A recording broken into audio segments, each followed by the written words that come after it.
आणखीन एक महत्त्वाची बातमी बघूया। अंबाजोगाईमध्ये शासकीय स्वामी रामानंद तीर्थ रुग्णालयामध्ये बनावट औषधांचा पुरवठा उघडकीस आल्यानंतर आता नवीन माहिती या संदर्भात उघड होतीये।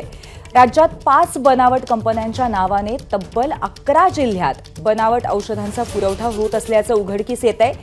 या 5ही बनावट कंपन्यांचं अस्तित्व फक्त कागदावरच आहे। मिस्ट्रल फॉर्म्युलेशन उत्तराखंडची ही कंपनी आहे। रिफंड फार्मा केरळची, फॉर्म्युलेशन आंध्र प्रदेश, मेलवॉन बायोसायन्सेस केरळची आणि SMN लॅब उत्तराखंड अशी या कंपन्यांची नावं आहेत। सरकारी हॉस्पिटलमध्ये अप्रमाणित औषधं पुरवली जात असल्याचं जानेवारी 2024 मध्येच लक्षात आलं होतं। तेव्हापासून चौकशी सुरू होती।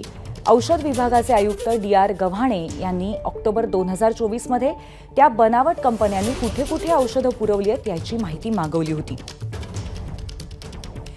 कोणत्या 5 कंपन्या आहेत हे आपण ग्राफिक्सच्या माध्यमातूनही आता पाहिलं। अंबाजोगाईच्या स्वामी रामानंद तीर्थ रुग्णालयामधला हा प्रकार आहे। इथे 5 बनावट कंपन्यांचा सप्लाय होत होता आणि ही अप्रमाणितच नाहीये तर बनावट सुद्धा पुरवठादार याच्यामध्ये ते कळतंय।